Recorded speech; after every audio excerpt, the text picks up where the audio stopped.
하나님의 귀한 말씀 함께 보겠습니다. 오늘 말씀은 창세기 30장 29절에서 36절까지의 말씀입니다. 한 절씩 교독하고 마지막 끝절의 말씀 합독하도록 하겠습니다. 야곱이 그에게 이르되 내가 어떻게 외삼촌을 섬겼는지 어떻게 외삼촌의 가축을 쳤는지 외삼촌이 아시나이다. 내가 오기 전에는 외삼촌의 소유가 적더니 번성하여 때를 이루었으니 내 발이 이르는 곳마다 여호와께서 외삼촌에게 복을 주셨나이다. 그러나 나는 언제나 내 집을 세우리이까. 라반이 이르되 내가 무엇으로 내게 주랴. 야곱이 이르되 외삼촌께서 내게 아무것도 주시지 않아도 나를 위하여 이 일을 행하시면 내가 다시 외삼촌의 양떼를 먹이고 지키리이다. 오늘 내가 외삼촌의 양떼에 두루 다니며 그 양 중에 아롱진 것과 점 있는 것과 검은 것을 가려내며 또 염소 중에 점 있는 것과 아롱진 것을 가려내리니 이 같은 것이 내 품삯이 되리이다. 후일에 외삼촌께서 오셔서 내 품삯을 조사하실 때에 나의 의가 내 대답이 되리이다. 내게 혹시 염소 중 아롱지지 아니한 것이나 점이 없는 것이나 양 중에 검지 아니한 것이 있거든 다 도둑질한 것으로 인정하소서. 라반이 이르되 내가 내 말대로 하리라 하고 그날에 그가 숫염소 중 얼룩무늬 있는 것과 점 있는 것을 가리고 암염소 중 흰 바탕에 아롱진 것과 점 있는 것을 가리고 양 중에 검은 것들을 가려 자기 아들들의 손에 맡기고 함께 봉독합니다. 자기와 야곱의 사이를 사흘길이 뜨게 하였고 야곱은 라반의 남은 양떼를 치니라. 아멘. 시온 찬양대 찬양이 쓴 후에 담임 목사님 나오셔서 작품을 만들라라는 제목으로 말씀을 선포해 주시겠습니다.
뭘 해도 제대로 하고 똑소리나게 하는 사람을 보면은 여러분이 이렇게 말합니다.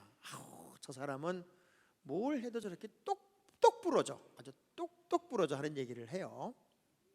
크리스찬의 삶이라는 건 미직지근한 거를 우리 하나님이 제일 싫어하셔서 차든지 아니면 뜨겁든지 해라 라고 말씀하신 이유는 중간지대에 머무는 것을 그렇게 좋아하지 않으셨기 때문에 그래요.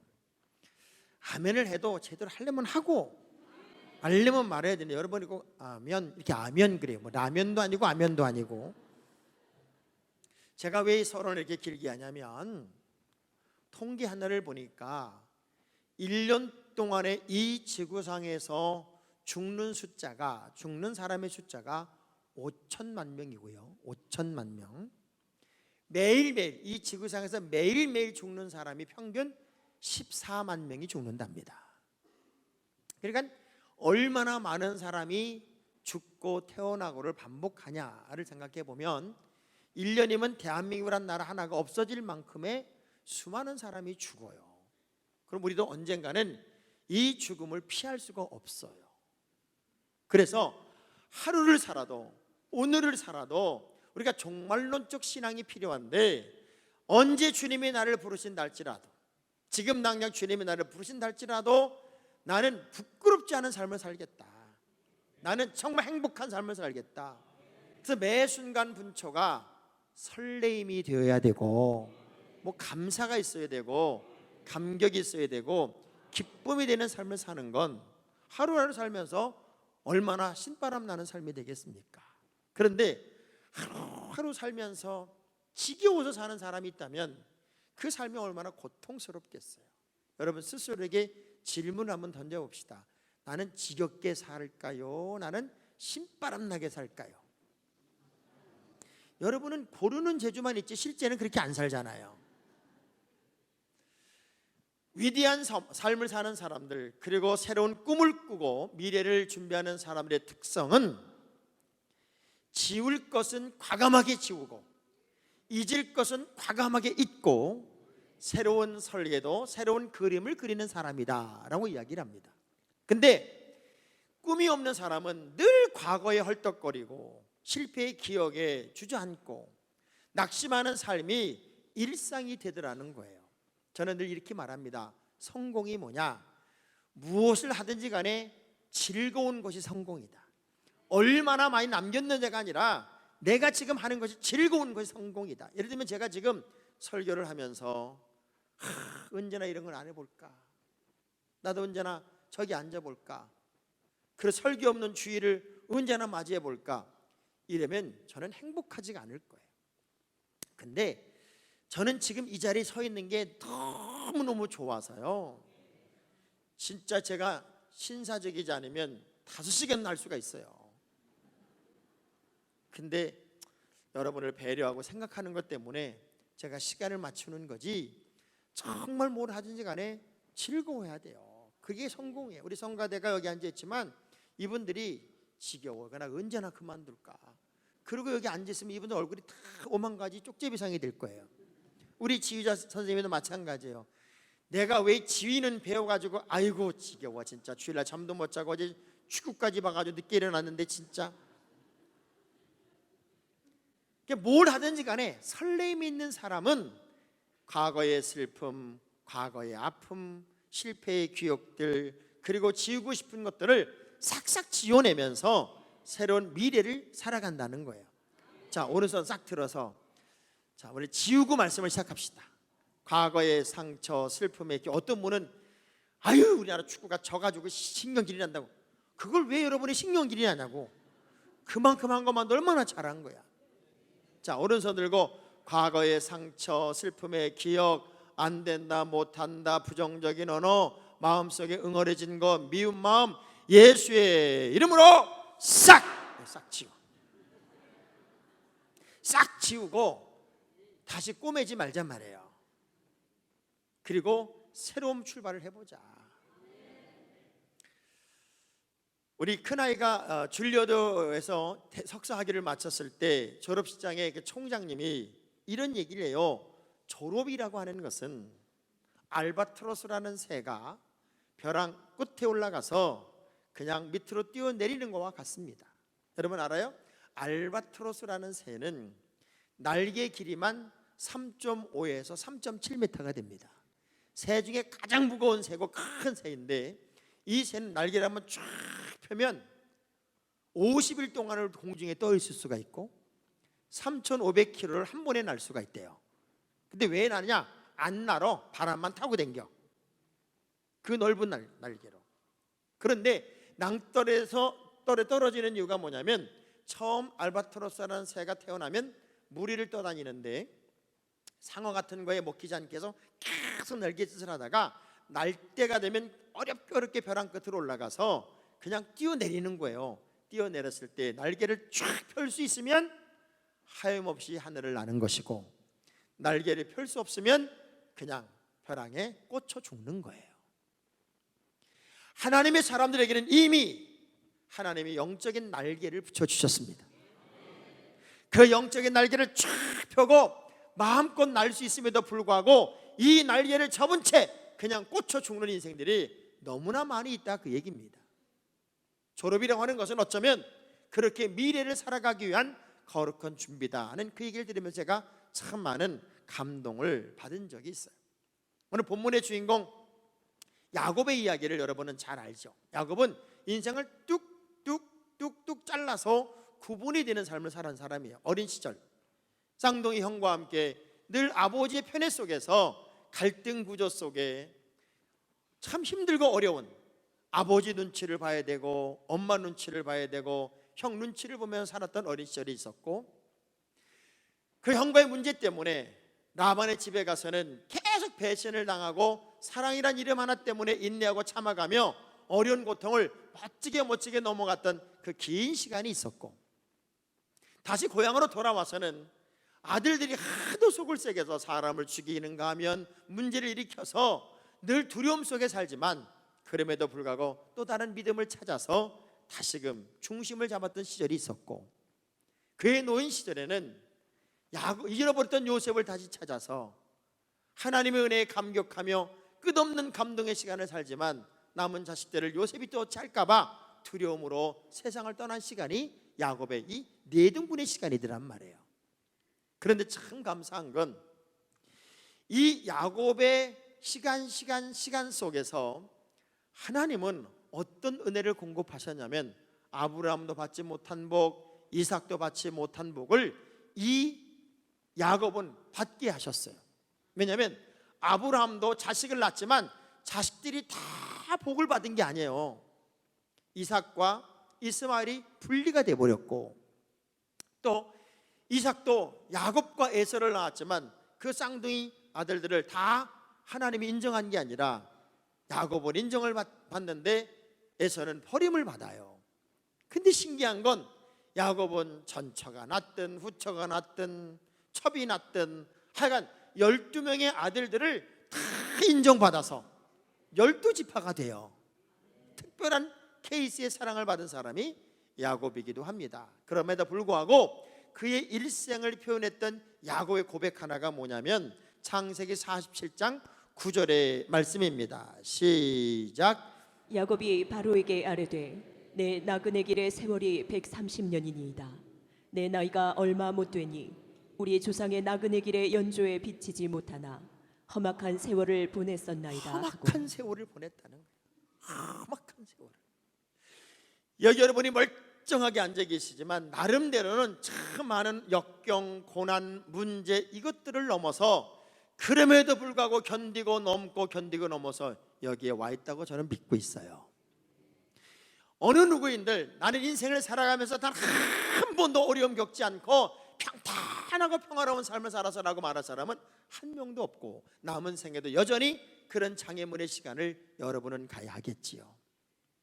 그럼에도 불구하고 하나님은 그 믿음의 사람을 붙잡고 있었고, 그의 이름을 이스라엘로 바꿔주시기까지 큰 은혜를 공급하셨습니다. 그리고 오늘 본문의 이야기가 이런 고백의 이야기예요. 삼촌, 나는 내 사랑 때문에 긴 시간을 삼촌의 집에서 일을 했습니다.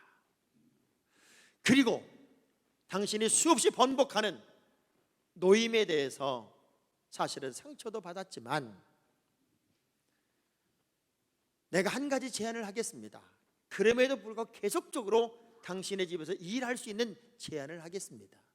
저 수많은 양떼들 어마어마하게 하나님 복을 주셔서 내가 당신 집에 들어와 일하는 시간부터 당신의 집도 이렇게 복받고 어마어마한 양떼, 어마어마한 염소떼를 이루어냈는데 저에게 이것만 해주시면 저는 계속 일하겠습니다.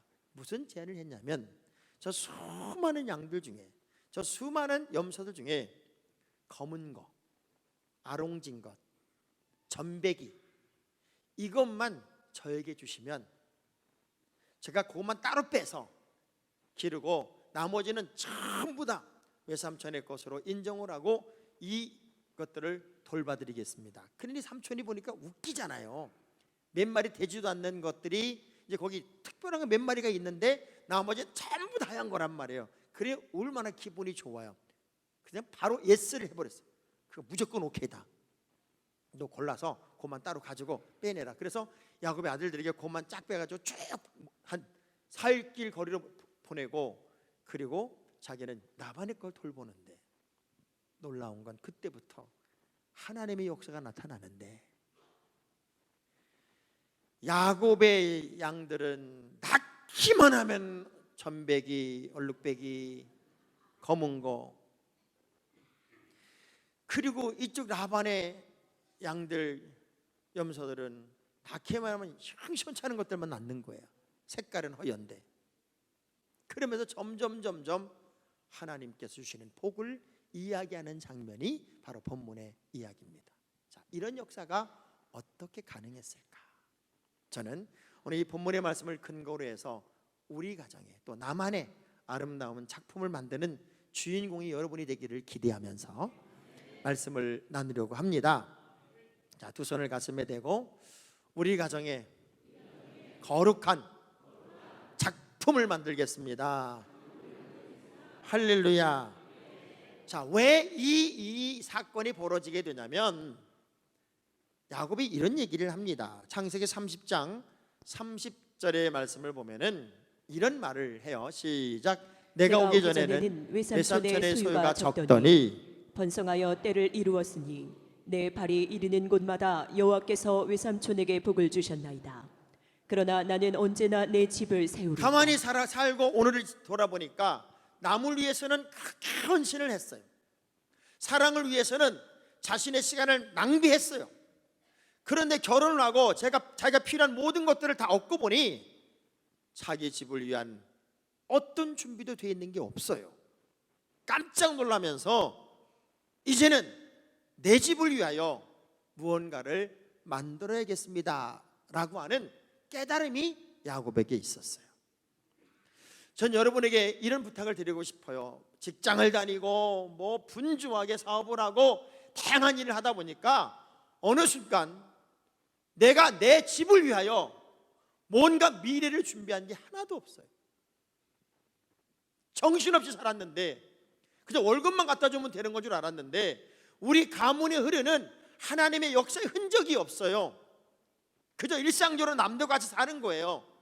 정말 하나님이 책임지는 가정, 하나님이 인정하는 집, 하나님의 믿음의 명문 가정이 돼야 되는데 바쁘다는 이유로, 분주하다는 이유로, 정신없다는 이유로 그저 어느 날은 남편과 아내의 자리도 다 잊어버린 채 우리 집이 도대체 어떤 집이 되어 가고 있는지도 잊고 사는 경우가 참 많이 있더란 말이에요. 다시금 여러분의 집에 주목하시기 바랍니다. 가정에서 찬송 소리가 울려 퍼지고 가정에서 기도 소리가 나오고 가정에서 예배 소리가 나오고 뭔가 하나님이 책임질 만한 그 뭔가가 있어야 될 거 아닙니까? 지금까지는 삼촌을 위해서 사랑을 위해서 평생을 살았어요. 근데 결혼을 하고 자식들을 꾸미고 그랬는데 여전히 나는 라반의 집에서 배신당하며 살고 있는 게 억울했어요. 그래서 그런 고백을 합니다. 내 집은 내가 언제나 세울 수 있을까요? 그래, 이제부터는 내 집을 세우겠습니다. 뭔가 새로운 도전, 새로운 그림을 그리려면 깨달음이 있어야 되고 영적인 눈을 떠야 되고 지혜가 여러분에게 와야 됩니다. 아무렇게나 살 수가 없어요. 여러분의 자녀들이 우리 가문에 흐르는 모든 영적 전통을 보고 믿음 생활을 잘할 수 있을까? 엄마 아빠의 신앙의 내용을 보고 이 아들이 바르게 성장할 수 있을까? 이런 모든 것들을 한 번쯤 깊이 생각해보는 도전이 우리에게 필요하다, 그 얘기입니다. 아빠는 월급만 갖다 주면 끝이고, 엄마는 밥만 해주면 끝이고, 애들은 학교만 갔다 오면 끝이 아니라 우리 가정은 하나님이 세우는 집이 되어야 된다. 여기에 정신을 바짝 차리를 도전이 필요하다, 그 얘기입니다. 야곱의 입장에서는요, 화딱지가 나는 게 지금 화딱지가.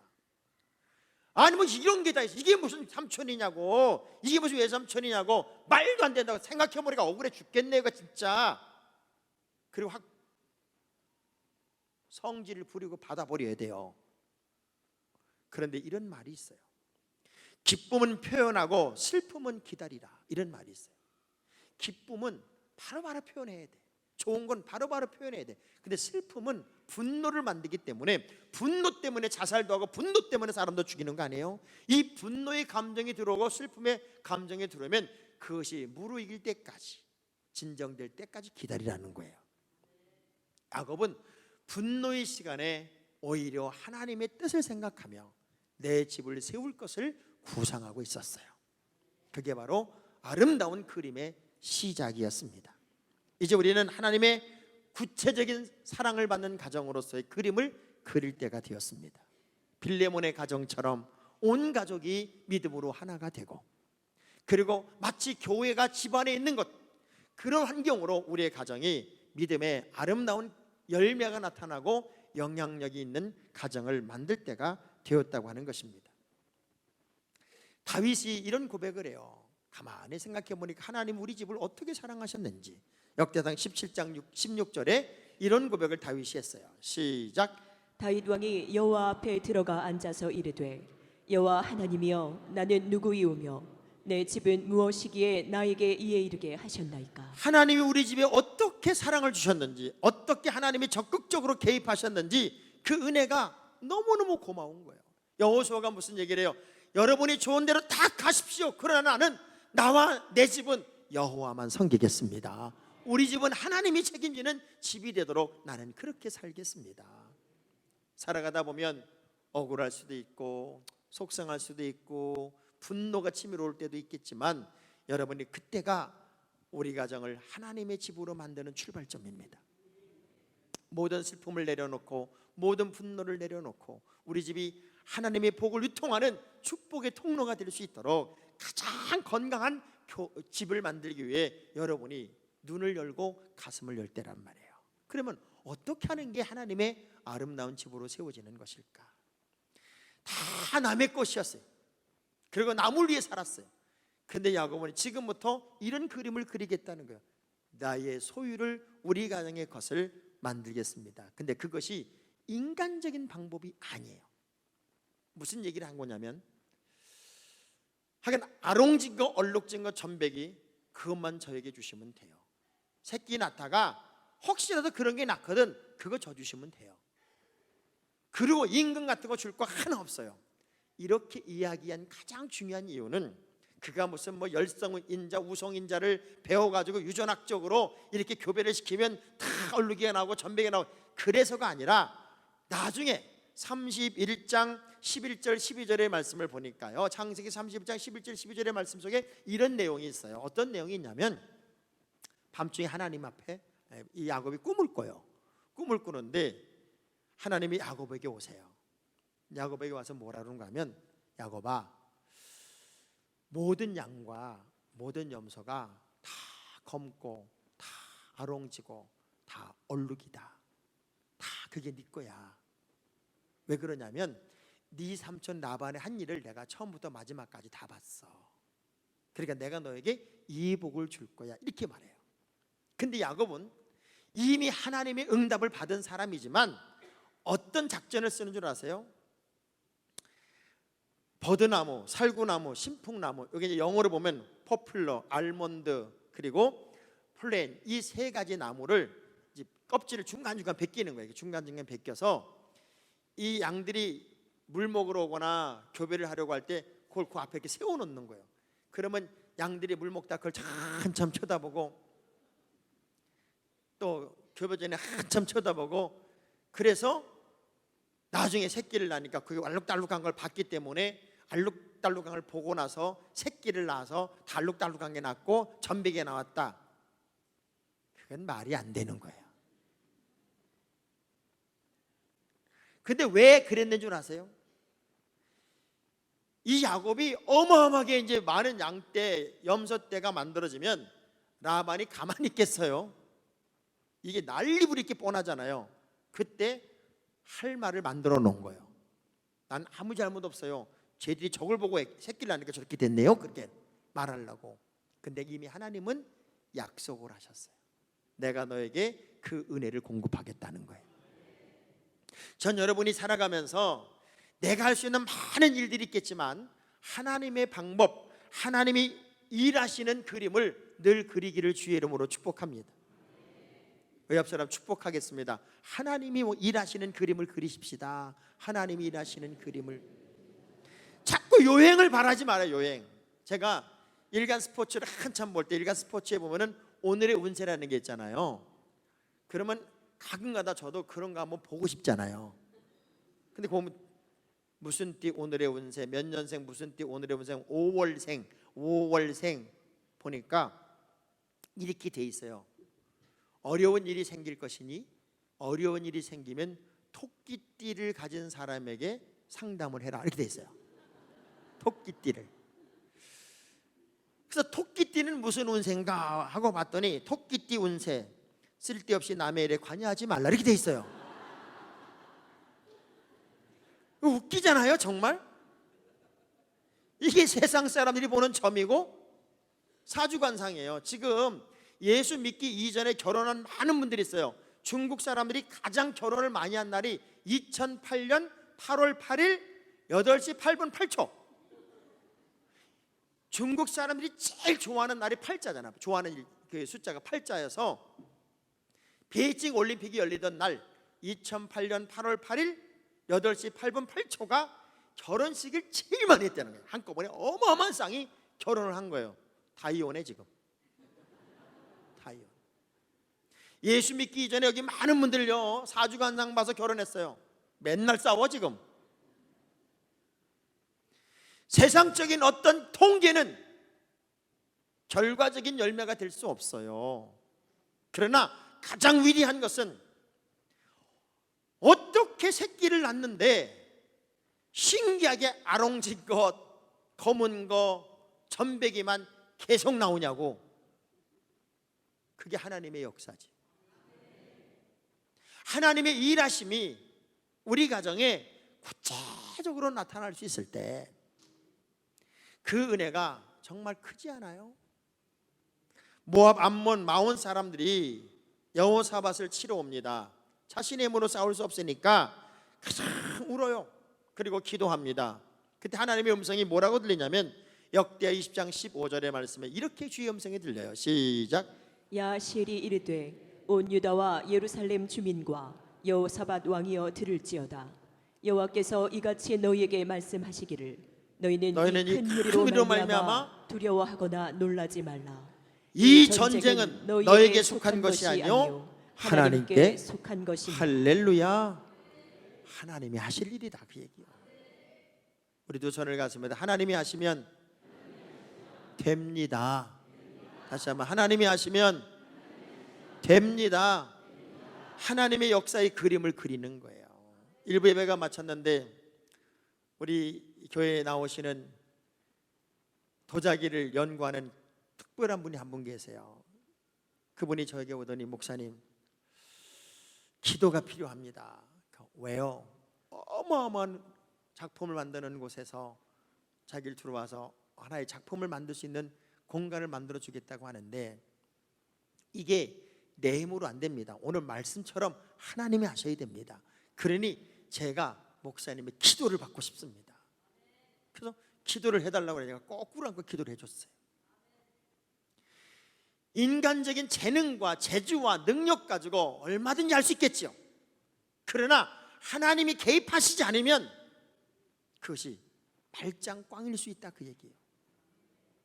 전 여러분이 하나님을 믿는 사람으로서 하나님을 철저하게 신뢰하는 참 믿음이 불처럼 일어나기를 주의 이름으로 축복합니다. 그러면서 이 야곱이요, 삼촌 앞에서 얼마나 떳떳하고 얼마나 당당한지 몰라요. 뭘 해도 여러분, 그리스도인들은 자신감에 차 있어야 되고 당당해야 됩니다. 아멘이. 이래가지고 어디 반푸르치도 없어요. 자, 뭐라고 얘기를 하냐면 창세기 30장 33절에 이 야곱이 라반과 이런 제안을 하면서 얼마나 자신만만한가 보세요. 시작. 후일에 외삼촌께서 오셔서 내 품삯을 조사하실 때에 나의 의가 내 대답이 되리이다. 내게 혹시 염소 중 아롱지지 아니한 것이나 점이 없는 것이나 양 중에 검지 아니한 것이 있거든 다 도둑질한 것으로 인정하소서. 내가 만일 당신을 속이거나 만일 편법을 쓰거나 그리고 하얀 양들을 감추거나 뭔가 내가 조금이라도 술수를 부린다면 나요 죽여도 괜찮습니다. 나요 정직하게 갈 겁니다. 사람이 당당하려면요 뭐 해야 당당하냐면 정직하면 당당합니다. 여기서 저 말하고 저기서 저 말하고 그 말 들릴까 봐 벌벌 떠는 그런 거 말고 그냥 여기서도 정직하고 저기서도 정직하고 정직하면 자신감에 차 있는 거예요. 아멘이 약간 좀 수상한 아멘이긴 한데 당당한 하나님의 사람, 비겁한 성공이 아니라 편법의 성공이 아니라 하나님의 방법으로 내가 승리하고 성공해서 어떤 환경에서도 부끄럽지 않겠습니다. 우리나라 축구 선수들이 오늘 결승전에서 졌지만 부끄럽지 않은 것은 정정당당했고 우리나라 실력으로 거기까지 올라가서 결승전까지 가서 그 정도 했다는 게 이게 말이 돼요? 말이 돼? 다른 나라들이 볼 때는요 대한민국하고 한조가 되면요 박수를 치고 아주 그냥 신바람이 납니다. 왜? 약팀하고 붙었다고. 그런데 우리나라 사람들은 우리나라 축구가 세계에서 제일 잘하는 줄 알아요. 근데 사실 우리나라 그렇게 잘하는 축구가 아니에요, 다른 나라에 비하면. 그런데도 이 정도까지 올라가서 거기다 이강인 선수는 최고로 잘한 그야말로 VIP가 됐어요. MVP가 됐다고요. 이러니 이게 얼마나 위대한 거냐고. 이럴 땐 진짜 대한민국을 외치지 않을 수가 없어요. 진짜 너무 멋있지 않아요? 우리나라 선수가 세계에서 제일 잘했다. 이거 얼마나 위대한 거냐고요. 편법을 쓰지 않았고 그리고 비겁하지 않았기에 그들의 준우승은 위대한 것이고 또 이강인 선수의 MVP는 위대한 거예요. 여러분 똑같아요. 한 시대를 살아가면서 부끄럽지 않은 성공, 어떤 환경에서 당당하고 자신만만한 하나님의 사람이 되는 건 은혜요, 복입니다. 세계 모든 작품도 조작이 가능하고 그리고 위작이 있을 수 있지만 정말 오늘 이 자리에 있는 여러분만큼은 짝퉁 크리스찬 하지 마시고 명품 크리스찬 되시기 바랍니다. 진짜 정직하고 하나님 앞에 부끄럽지 않고 하나님 중심으로 사는 하나님의 진짜 사람. 그래서 주님 앞에 섰을 때 조금도 비굴하지 않고 부끄럽지 않은 그 거룩한 한 명으로 사는 것, 이게 가장 위대한 작품이 아니겠냐고요. 언제 사람이 제일 당당해요? 시편 11편 7절의 말씀을 보면 시작. 여호와는 의로우사 의로운 일을 좋아하시나니 정직한 자는 그의 얼굴을 배우리로. 정직하면 돼. 정직하게. 운동 경기 중에 가장 정직한 운동이 뭐냐면 펜싱입니다. 펜싱. 여러분 펜싱이 이전에는 뭐 지금 전자호구 장치가 없으니까 찔렀는지 알 수가 없잖아요. 사람의 눈으로 식별이 거의 불가능해요. 그래서 펜싱 용어 중에 투세이란 말이에요. 투세이란 말은 뭐냐면 탁 찔렀으니까 찔른 사람이 투세, 내가 찔렀어, 그 말을 하는 게 아니라 찔린 걸 제일 잘하는 사람은 맞은 사람이야. 그래서 맞은 사람이 내가 찔렸어라고 고백하는 단어가 투세야. 막 칼싸움하다가 맞은 사람이 투세 그러면 나 한 점 먹었어요, 그 얘기예요. 그래서 가장 정직한 운동을 펜싱이라고 그래요. 전 그래서 우리 교회 전 교인에게 펜싱을 가르치려고 그래요. 왜? 정직해야 되니까. 옆 사람 악수하면서 펜싱 좀 배웁시다. 펜싱 좀.